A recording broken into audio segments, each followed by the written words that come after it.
ഇതാണ് ഇവിടുത്തെ ഞങ്ങളുടെ രാമേന്ദ്രൻ കത്തിയിലെ ഏറ്റവും ചെറുത് കുഞ്ഞു കത്തി. ഇതാണ് പാലക്കാട് രാമേന്ദ്രൻ്റെ ഇരുമ്പ് മുറിക്കുന്ന പാലക്കാടൻ കത്തിനെ ഞങ്ങൾ അറിയപ്പെടുന്നത്. ഇതൊക്കെ ഈ മലപ്പുറം കത്തിയുടെ മോഡലാണ്. ഇത് രുദ്രാക്ഷത്തിൻ്റെ ഇതൊക്കെയാണ് സ്പെഷ്യലായിട്ട് ചെയ്യുന്നത്. ഇതൊരു 4500-5000 രൂപയൊക്കെ ഇതിന് വേണം.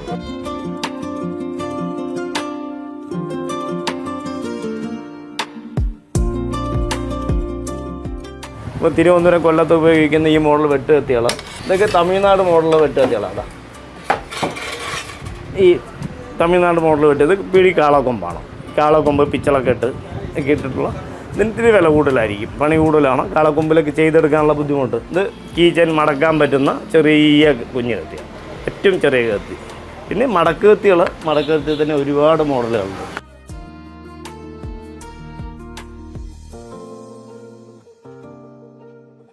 രാമേന്ദ്രൻ കത്തി എന്നുള്ളതിൻ്റെ തുടക്കം വന്നിട്ട് ഞങ്ങൾ ആദ്യം ഈ എക്സിബിഷനൊക്കെ പോയിട്ട് അവിടെ ഒരുപാട് പേരുടെ കോമ്പറ്റീഷനായിട്ട് വേറെ ഒരുപാട് പേരുടെ കത്തികളൊക്കെ ഉണ്ടാവും. അപ്പോൾ അവർക്കൊക്കെ ഓരോരോ പേരുകളുണ്ട്.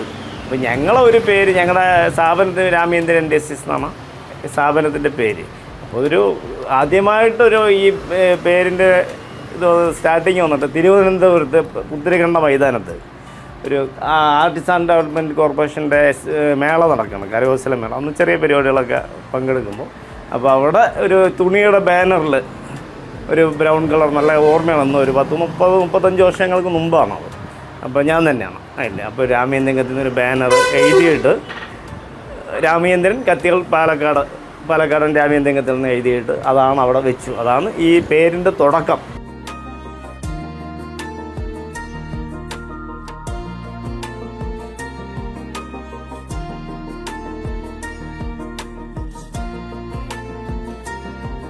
ഇതൊക്കെ ഈ മലപ്പുറം കത്തിയുടെ മോഡലാണ്. ഇതൊക്കെ ആനക്കത്തി, മലപ്പുറം കത്തി, ആനക്കത്തി എന്നൊക്കെ പറയുന്നതിന് ഓരോ സ്ഥലത്തും ഓരോ പേരാണ്.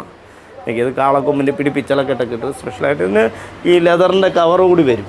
പിന്നെ പ്രധാനപ്പെട്ട സാധനം ഇതുണ്ടല്ലോ, ഇതൊക്കെയാണ് കത്തികൾ. വെട്ടുകത്തി, വാക്കത്തിയൊക്കെ ഇതൊക്കെയാണ്. അങ്കമാലി, പെരുമ്പാവൂർ ആ ഭാഗത്തൊക്കെ ഉപയോഗിക്കും തലവെട്ടി കത്തി പറയും. അത് സ്പെഷ്യലായിട്ട് വീട്ടിൽ പിടി ഒക്കെ. അത് ഞങ്ങൾ കൊളുത്ത് വെച്ചതും കൊളുത്ത് വെക്കാത്തതുണ്ട്. 2 ടൈപ്പ് ഉണ്ട് കേട്ടോ. തലവെട്ടി എന്ന് അതിൻ്റെ പേര്. ഓരോ കത്തികൾക്കും തലവെട്ടി ഇതൊക്കെ ആകുമ്പോഴാ. പിന്നെ പിച്ചളക്കെട്ടുള്ള വെട്ടുകത്തികൾ. ഇതിൻ്റെ വാക്കത്തി എന്ന് പറയുന്നത് ഞങ്ങൾ കോട്ടയം ആ ഭാഗത്തൊക്കെ ഉപയോഗിക്കില്ലേ. ഇത് ഈ ആലപ്പുഴ ആ ഭാഗത്തൊക്കെ ഉപയോഗിക്കുന്ന മോഡലാണ് ആലപ്പുഴ. പിന്നെ ഇത് തമിഴ്നാട് മോഡല്. ഈ മറ്റേ ഇത് കെടാ കത്തി എന്നാ പറയാറ്. കെടാ വെട്ടുന്ന ഈ ആടിനെയൊക്കെ വെട്ടില്ലേ, ആടിനെയൊക്കെ വെട്ടും തമിഴ്നാട് മോഡൽ. അങ്ങനത്തെ കത്തികൾ. ഇതിൻ്റെ വലുതൊക്കെ ഉണ്ട്, ഹെവി സൈസൊക്കെ ഉണ്ട്, വലിയ ടൈപ്പ്. ഇതൊരു 850-900 ഗ്രാമൊക്കെ വെയിറ്റ് വരും.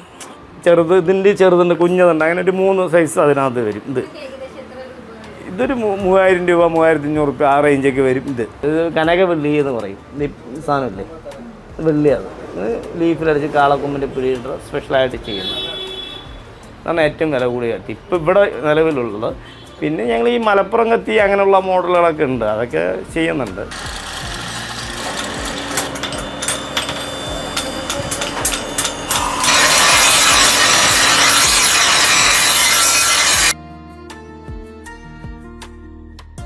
ഞങ്ങൾ 3 തരം മെറ്റീരിയലാണ് ഉപയോഗിക്കുന്നത്. ഒന്ന് മെയിനായിട്ട് അരവില്ലേ, മൂർച്ച കൂട്ടാനൊക്കെ ഉപയോഗിക്കുന്ന അരം. ഇതുപോലത്തെ അരത്തിലുണ്ടാക്കിയ അതിൻ്റെ വലിയ അരമാണത്. ഏറ്റവും നമുക്ക് ഇവിടെ കിട്ടാവുന്നതിൽ ഏറ്റവും വലുത്. ഇപ്പോൾ ഇവിടെ കിട്ടാവുന്നതല്ലേ, ഇത് ഒരു 14 ഇഞ്ച് അരമാണ്. ഒരു 500-550 ഗ്രാമൊക്കെ വെയിറ്റ് വരും. ഇത് ഒരു വല്ലപ്പോഴും കിട്ടുള്ളൂ. അതിലടിച്ചുണ്ടാക്കിയ കത്തിയാണ് ഏറ്റവും വലുത് അരത്തിൻ്റെ. ഇതിലുണ്ടാക്കിയ കത്തിയാണ്. വീട്ടിയുടെ പിടിയൊക്കെ വെച്ചിട്ട് ഇതിൽ ഇട്ടിരിക്കുന്ന പിടി വന്നിട്ട് ഇതാണ്ടില്ലേ, വീട്ടിയുടെ പിടി, പിച്ചളക്കെട്ട്, അത് 3 റെവിറ്റ് ഊരുകളൊക്കെ ഒന്ന് ചേരും. നല്ല ഉറപ്പും നല്ല ബലമായിരിക്കും. ആദ്യം തീയിൽ അരത്തിന്, ഇതുപോലത്തെ അരത്തിന് ആദ്യം തല്ലിയെടുക്കും. പിന്നെ അത് കഴിഞ്ഞിട്ടായിരിക്കും ഇത് ഡ്രില്ല്. ഇതിനൊക്കെയാണ് പണി കൂടുതൽ. തുളച്ചെടുക്കാനൊക്കെ അരം തുളച്ചെടുക്കാൻ പെട്ടെന്ന് തുളയില്ല. അത് മറ്റേ ഡ്രിൽ ബിറ്റ് പൊട്ടും. അതേപോലെ തന്നെ വീണ്ടും മൂർച്ച കൂട്ടണം, പൊട്ടിക്കഴിഞ്ഞ് മൂർച്ച കൂട്ടണം. പിന്നെ അത് അപ്പോഴേക്കും ഇത് തരിക്കും, മറ്റേ ഇതാകുമ്പോഴേക്കും തരിച്ചു പോകും. പിന്നെ അതിന് തീയിൽ കാച്ചിയെടുക്കണം, കാച്ചിയിട്ട് വേണം വീണ്ടും തുളയ്ക്കാം. അങ്ങനെ സമയം എടുക്കുക. അപ്പോൾ കൃത്യമായിട്ടുള്ളൊരു സമയം പറ്റില്ല, പറയാൻ പറ്റില്ല. അപ്പം എന്നാലും വർക്കുണ്ട്, നല്ല വർക്കാണ്. ആദ്യം തീയിൽ കാച്ചി ഇത് ഈ സാധനത്തിന് ഇതേപോലെ ഷേപ്പായിട്ട് അടിച്ചുണ്ടാക്കി പിന്നെ ഗ്രൈൻഡ് ചെയ്ത് മൂർച്ച കൂട്ടി പിന്നെ ഇത് തുളപണി ഡ്രില്ലിലേക്ക് 1, 2, 3, 4 തുള തുളയ്ക്കുമ്പോഴേക്കും ഒരു ക്ഷമ നന്നായിട്ട് വേണം.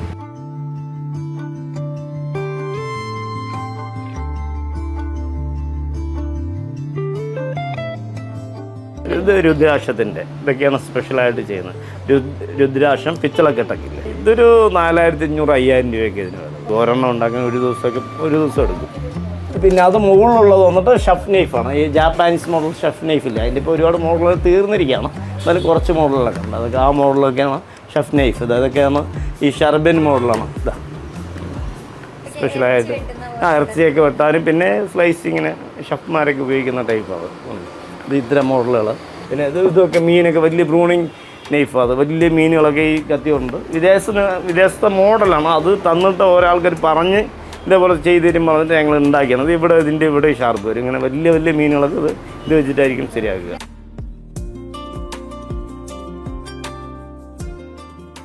ഞങ്ങളുടെ സ്ഥാപനത്തിൻ്റെ പേര് രാമചന്ദ്ര ഇൻഡസ്ട്രീസ് എന്നാണ്.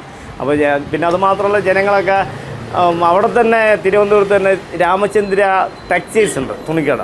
അപ്പോൾ ജനങ്ങൾ അവിടെ വന്നിട്ട് എല്ലാവരും വന്നിട്ട് അന്ന് ഭയങ്കരമായിട്ട് ചോദിക്കുകയായിരുന്നു. പഴയങ്ങാടി മറ്റേ പുത്തിരിക്കണ്ടം പറയുന്നത് നമ്മുടെ തിരുവനന്തപുരം പഴയങ്ങാടി അമ്പലത്തിൻ്റെ ഫ്രണ്ടിലുള്ള ഗ്രൗണ്ടാണ്. ഇഷ്ടംപോലെ ആൾക്കാർ വന്ന് ചോദിക്കും, ഇത് നമ്മുടെ ടെക്സ്റ്റൈൽസ് രാമചന്ദ്രൻ കത്തിയുടെയാണോ അവരാണോ എന്ന് ചോദിക്കാം. അപ്പോൾ പാലക്കാടൻ രാമചന്ദ്രൻ കത്തികളെന്ന് അന്ന് പുറത്തൊക്കെ പോയി കഴിഞ്ഞാൽ അതൊരു പേര് അങ്ങനെ വിളിച്ച് ആൾക്കാരെ വിളിച്ച് അങ്ങനെ വന്നതാണ്. പിന്നെ ഞങ്ങൾ കൊടുക്കുന്ന സാധനം ഇപ്പം ഞങ്ങൾ നല്ല മെറ്റീരിയൽ കൊടുത്ത് ജനങ്ങൾക്ക് ഉപയോഗിക്കാൻ പറ്റുന്ന രീതിയിൽ നല്ലൊരു അഭിപ്രായം വന്നു. പിന്നെ അത് ജനങ്ങളുടെ മനസ്സിൽ അങ്ങനെ ഇതായി. ഇപ്പം അത്യാവശ്യം എല്ലായിടത്തും പോയി നമ്മുടെ കേരളത്തിനകത്തും എല്ലാ എക്സിബിഷനും പങ്കെടുക്കുമായിരുന്നു. കേരളത്തിനകത്ത് എല്ലാ എക്സിബിഷനും എല്ലാ ജില്ലകളിലും പങ്കെടുക്കുമായിരുന്നു. പിന്നെ ഞങ്ങളുടെ കത്തികൾ ഓൾ ഇന്ത്യ കൊറിയർ ചെയ്യുന്നുണ്ട്. പാർസലായിട്ട് നമുക്ക് ഓൾ ഇന്ത്യ പാർസൽ ചെയ്യുന്നുണ്ട്. കത്തികൾ ഉപയോഗിക്കാത്ത രാജ്യങ്ങൾ വളരെ കുറവാണ്. ഇപ്പോൾ ഈ അടുത്തൊരു ഒരാഴ്ചയ്ക്ക് മുമ്പ് ഒരു ഇറ്റലിയിൽ ഒരു മാർക്കോ എന്ന് പറഞ്ഞ ഒരു കസ്റ്റമർ വന്നിട്ട് ഒരു മടക്കത്തേക്ക് മേടിച്ചിട്ട് പോയി. അങ്ങനെ എല്ലായിടത്തും ഓൾ ഇന്ത്യ അതുപോലെ എല്ലാ രാജ്യങ്ങളും ഉപയോഗിക്കുന്നു ഞങ്ങളുടെ കത്തികൾ. ഞങ്ങൾ കൊടുക്കുന്ന സാധനം ജനങ്ങൾക്ക് ഇഷ്ടപ്പെട്ടു, സ്ത്രീകൾക്ക് ഇഷ്ടപ്പെട്ടു, വീട്ടമ്മമാർക്ക് ഇഷ്ടപ്പെട്ടു. അതുപോലെ ഹോട്ടലുകാരൊക്കെ ഇഷ്ടം പോലെ വന്നിട്ട് മീൻ മറ്റേ ഇറച്ചി കടകൾക്ക് ഇറച്ചി വെട്ടുന്നത്, മീൻ വെട്ടുന്നത്, വാക്കത്തി, അരിവാളത്തോട്ടി. ഞങ്ങൾ പിന്നെ ഈ എക്സിബിഷൻ കംപ്ലീറ്റ് ഓരോ സ്ഥലങ്ങൾ പോകുന്നത് കൊണ്ട് ഇപ്പോൾ കൊല്ലത്ത് പോയി കഴിഞ്ഞാൽ അവിടെ ഒരു പ്രാദേശികമായിട്ടൊരു മോഡലായിരിക്കും. അതുപോലെ തിരുവനന്തപുരത്ത് ഉപയോഗിക്കുന്ന മോഡൽ വെട്ടുകത്തിയാണെങ്കിലും ശരി, അരിവാളനുസരിച്ച് കറുക്കത്തിയാണെങ്കിൽ ഓരോരോ വ്യത്യസ്തമായിട്ടുള്ള മോഡലായിരിക്കും. ഞങ്ങളിപ്പോൾ പാലക്കാട് ഉപയോഗിക്കുന്ന മോഡലല്ല തിരുവനന്തപുരത്തോ കൊല്ലത്തോ കണ്ണൂരോ കോഴിക്കോടോ ഉപയോഗിക്കുന്നത്, വ്യത്യാസമുണ്ട്. അപ്പോൾ ഞങ്ങളിവിടെ എല്ലാ സ്ഥലങ്ങളും പോകുന്നതുകൊണ്ട് അത്യാവശ്യം ഏകദേശം എല്ലാ മോഡലും ഞങ്ങൾക്കൊണ്ട് ചെയ്യാൻ പറ്റും.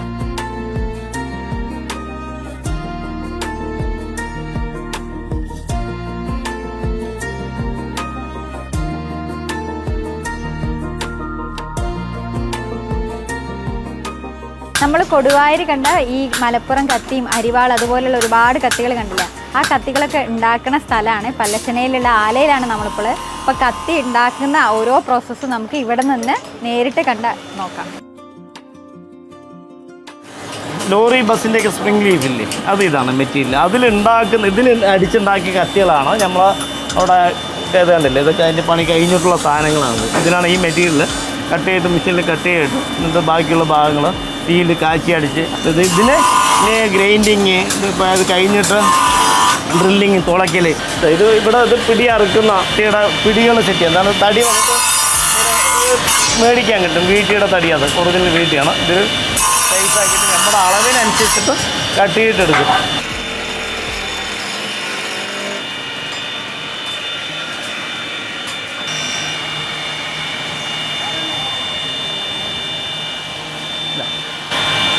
തണുപ്പ് ചെയ്താണോ ഇത് ഈ അരിവാളിലൊക്കെ ഇടാനും അങ്ങനെയാണ്. ഇത് ഈ ചെറിയ പിടികൾ ഇത് അതിൻ്റെ വലിപ്പത്തിനനുസരിച്ച് ആവശ്യത്തിനനുസരിച്ച് നമുക്ക് ചെയ്തെടുക്കാം. വെട്ട് കത്തിക്കുകയാണെങ്കിൽ ഒരു വലിപ്പം, അതുപോലെ ഈ ഇറച്ചി കത്തിക്കുകയാണെങ്കിൽ ഒരു വലിപ്പം, അരിവാളിലാണെങ്കിൽ ഒരു വലിപ്പം. ഇത് അരിവാളിനൊക്കെ ഉപയോഗിക്കുന്ന പിടിയാണ്. ഇത് പണി കഴിഞ്ഞതിന് ശേഷം കത്തികളുടെ ഫിനിഷിങ് എത്തിയിട്ട് ഈ പിച്ചളുടെ കെട്ട് പതിപ്പിക്കുകയാണ്. നമുക്ക് അവിടെ കത്തികളിൽ കണ്ട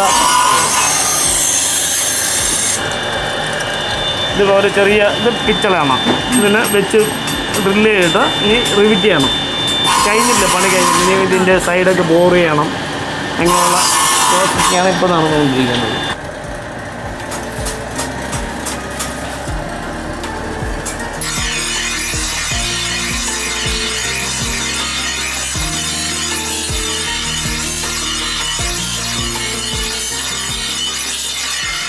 ഇത് ഏറ്റവും വലുതും പിന്നെ ഏറ്റവും ചെറുത് കുഞ്ഞ് ഇതാണ്. ഏറ്റവും ചെറുത് അത് ഒരു 6 ഇഞ്ച് നീളം വരും. കണ്ടില്ല, ഒരു 30 ഗ്രാമൊക്കെ വെയിറ്റ് വരുള്ളൂ. ഈ അരത്തിൻ്റെ വലിയ കത്തികളൊക്കെ തല്ലി എടുക്കുമ്പോൾ ഇതിൻ്റെ സൈഡ് വരും, ആ ഭാഗത്ത് ചെയ്യുന്നതാണ്. അപ്പോൾ അതിനകത്ത് ഇതിൽ ഈ ചെറിയ കത്തികൾക്കൊന്നും അരത്തിൻ്റെ ഈ മാർക്ക് ഉണ്ടാവില്ല, അത് പോവും. തല്ലിയിട്ടൊക്കെ തീയിലൊക്കെ പണിയൊക്കെ ഗ്രൈൻഡിങ് ഒക്കെ ചെയ്യുമ്പോൾ പോവും. പിന്നെ ഇതിനകത്തേക്ക് ആകുമ്പോൾ ശരിക്കും മാർക്ക് അറിയാൻ പറ്റും. വലിയ കത്തികൾക്കാകുമ്പോൾ അത് മാർക്ക് കളയാതെ, ഇപ്പോൾ ഇത് അരവാണെന്ന് അറിയാൻ വേണ്ടിയിട്ട് മാത്രമാണ് ഈ മാർക്ക് ഇട്ടിരിക്കുന്നത്. ഇല്ലെങ്കിൽ ചിലപ്പോൾ ഇത് ഗ്രൈൻഡ് ചെയ്ത് ഫിനിഷിംഗ് ആയിട്ടും കൊടുക്കാറുണ്ട്, ചിലവർ അത് വേണ്ടെന്ന് പറയുമ്പോൾ. പക്ഷെ അറിയുന്നെങ്കിൽ ഇത് ഇങ്ങനത്തെ ഇതിൻ്റെ മാർക്ക്, അതാണ് അരത്തിൻ്റെ മാർക്ക് കണ്ടത്. ഇതാണ് പാലക്കാട് രാമചന്ദ്രൻ്റെ ഇരുമ്പ് മുറിക്കുന്ന പാലക്കാടൻ കത്തിനെ ഞങ്ങൾ അറിയപ്പെടുന്നത്. ഇരുമ്പ് മുറിക്കുക എന്ന് വെച്ച് കഴിഞ്ഞാൽ ഇങ്ങനെ വെട്ടി മുറിക്കുക എന്നല്ല ഉദ്ദേശിക്കുന്നത്, ഇങ്ങനെ ഇരുമ്പിന് ചെത്തിയെടുക്കുക. അതാ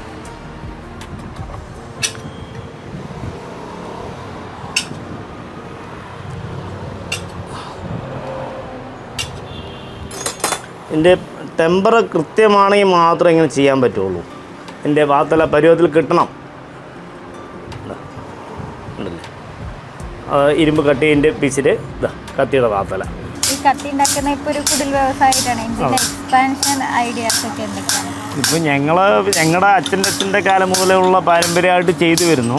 പിന്നെ ഇപ്പോൾ അടുത്തുള്ള തലമുറയൊന്നും ഇപ്പോൾ ആരും ഇതിനകത്തില്ല. ഇപ്പോൾ ഈ തൊഴിൽ ചെയ്തതിൽ ഏറ്റവും ഞങ്ങളുടെ ജ്യേഷ്ഠന്മാരൊക്കെ ഉണ്ട്. അതിലെ ഏറ്റവും അവസാനത്തെ കണ്ണി ഞാനാണ്. അപ്പോൾ ഞങ്ങളുടെ ഈ പ്രദേശത്ത് ഒരു 10-100 വീടുകളിലൊക്കെ ഈ കത്തികളുടെ മടക്ക് കത്തികൾ, കൽക്കത്തി, വെട്ടുകത്തി പറഞ്ഞ സകലം എല്ലാവരും ആ പണിയിലായിരുന്നു. പക്ഷേ അതെല്ലാം ഇപ്പോൾ നിലച്ചിപ്പോൾ എവിടെ ഇല്ല. ഞങ്ങളുടെ ഈ പല്ലസനയിൽ തന്നെ ഈ ഒരു സാധനം രാമചന്ദ്രൻ കത്തികൾ ഇതാണ് ഇവിടെ മാത്രമേ ഉള്ളൂ. ഇപ്പോൾ മറ്റുള്ള ആൾക്കാരൊന്നും ഇല്ല.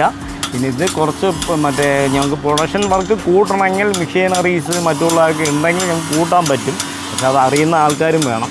അപ്പോൾ ഇപ്പോൾ അതിനൊന്നും ഇപ്പോൾ ഞങ്ങളുടെ അടുത്ത് അത്രയ്ക്ക് സാമ്പത്തികമായിട്ട് ഞങ്ങൾ ഈ തൊഴിൽ ചെയ്ത് ജീവിച്ചിട്ട് പോകുന്ന ആൾക്കാരാണ്. അപ്പോൾ അങ്ങനെയുള്ള വലിയ രീതിക്ക് ചെയ്യാനുള്ള സാമ്പത്തിക സ്ഥിതിയൊന്നും ഞങ്ങൾക്കിപ്പോൾ നിലവിലില്ല. പിന്നെ അതേപോലെ എന്തെങ്കിലും ഗവൺമെൻറ്റിൻ്റെ ഭാഗത്തു നിന്ന് സഹായങ്ങളൊക്കെ വല്ല കിട്ടുക പിടിക്കുക അങ്ങനെ എന്തെങ്കിലും ചെയ്ത് കഴിഞ്ഞാൽ ഞങ്ങൾക്ക് അതിൻ്റെ ഐഡിയാസ് ഉണ്ട്, എന്തൊക്കെ ചെയ്യുക, എങ്ങനെയൊക്കെ ചെയ്യാമെന്നുള്ള ഐഡിയാസ് ഉണ്ട്. അതൊക്കെ എങ്ങനെയൊക്കെ ചെയ്യാൻ പറ്റും, എങ്ങനെയൊക്കെ വികസിച്ചെടുക്കാമെന്നുള്ള ആ ധാരണയുണ്ട്. പക്ഷേ സാമ്പത്തികം അവിടെ ഞങ്ങളെ ബ്ലോക്ക് ചെയ്യണം.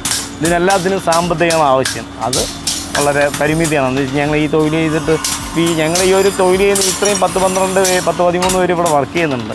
ഞങ്ങളുടെ കുടുംബം, അതേപോലെ തന്നെ അവരുടെ കുടുംബം, ഇതിനല്ലാതെ മെറ്റീരിയൽ എടുക്കുന്ന അങ്ങനെ ഒരുപാട് കുടുംബങ്ങൾ ഈ തൊഴിലായിട്ട് ബന്ധപ്പെട്ട് ജീവിച്ചു പോകുന്നുണ്ട്. ഞങ്ങൾ ഈ രാമചന്ദ്രൻ കത്തി എന്ന സ്ഥാപനത്തിൻ്റെ പുറത്ത്.